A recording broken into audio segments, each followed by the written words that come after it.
Rosenberg, go ahead. What were we going to say? No, I was going to say, Senator, speaking exactly of that, though, if listen, I believe you still have an opportunity here with New York and California out there. But just like you said, in terms of everyone being involved and really caring for America, there's going to be decisions to be made about where this goes if we're not able to get you in office. And the other day there was a lot of controversy because Susan Sarandon said she didn't know what she would do and whether or not she would vote Democratic. This is far from over from you. But if the time comes when you have to move on, will you encourage Bernie supporters to vote for whoever the Democratic nominee is? I will do everything I can to defeat a Republican and work with anybody and everybody to do that.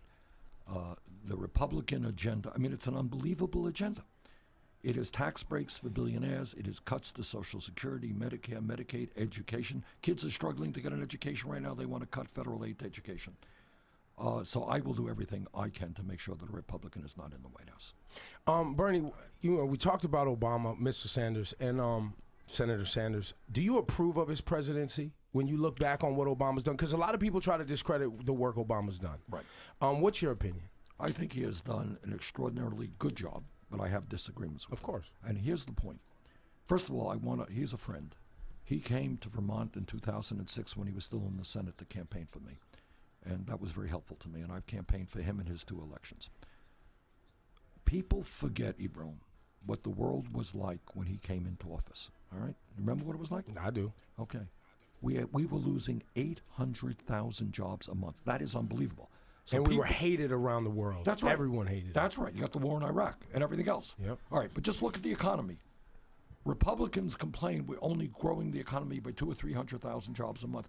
Well, that's a lot better than losing 800,000 jobs a month. Absolutely. We had a deficit of $1.4 trillion under Bush, largest deficit in history. The world's financial system was on the verge of collapse, correct? That's right. That's what Obama inherited. And we have come a long way since then. So, I've disagreed with him on this or that issue, but by and large, nobody who is objective in any way would deny that we're a lot better off today than we were when Bush left office. Do you see yourself, this was my dream, and I don't know, like we said, we really love everything you stand for. Do you see yourself as a disruptor in the Democratic, heading towards a Democratic convention? Do you see yourself as helping the Democratic Party by making sure these conversations are being had? Because I'll be honest, as much as I do like Hillary, I don't love her, I like her. You've changed her path. She's had to deal with things that she may not have had to deal with if you weren't around. Do you see yourself that way? Oh, absolutely she's had to. Suddenly she's talking about income and wealth inequality. She's talking about the trade issues. She has been very supportive of almost all of these disastrous trade agreements, which have cost us a whole lot of jobs. So yes, of course her views have changed, I think, in response to what we have done. But here's more important. What's more important?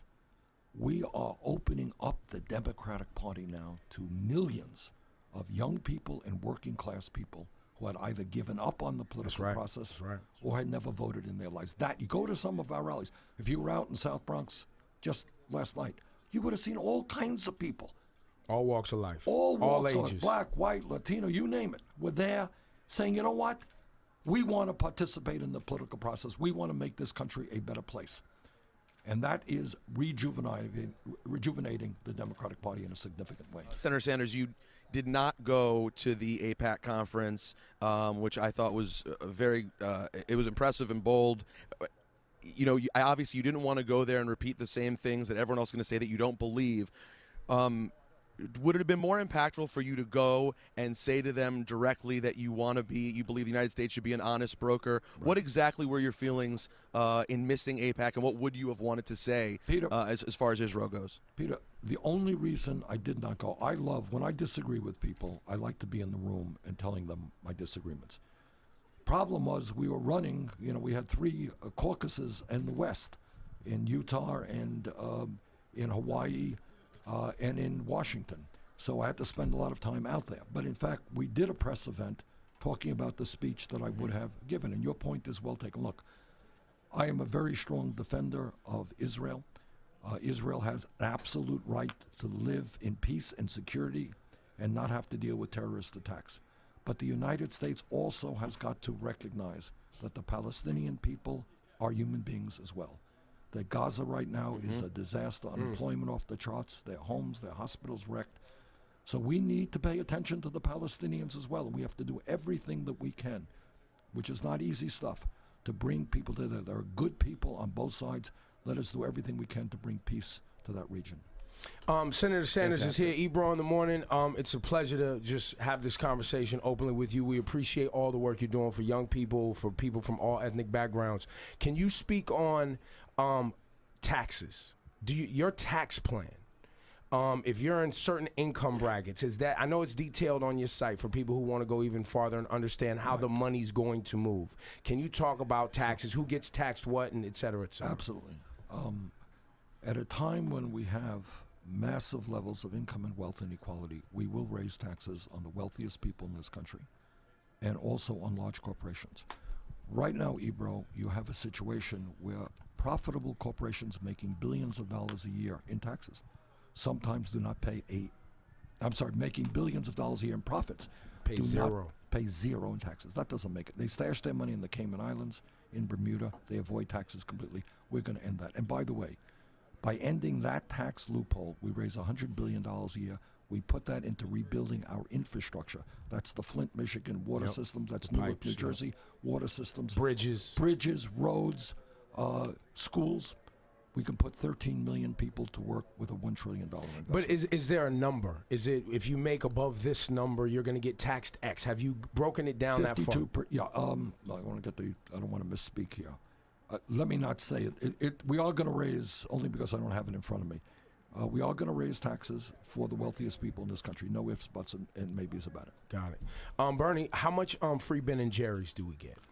Now let's get to the real questions here, because this Ben and Jerry situation, I mean, that's your state. Those are your guys. So what's going on here? Now you got the real issue. Yeah. You know, there was a time, I don't know, 50 years ago, 100 years ago, people talked about a chicken in every pot. Remember that's right. that? Yeah.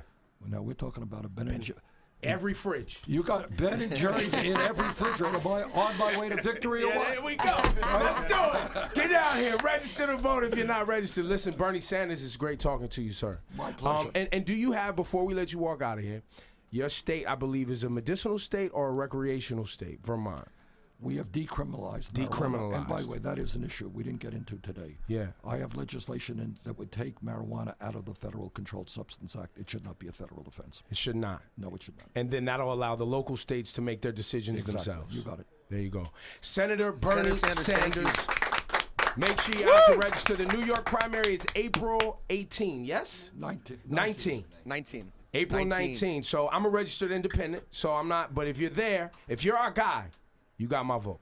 Thank you very much. All right. Bernie Sanders.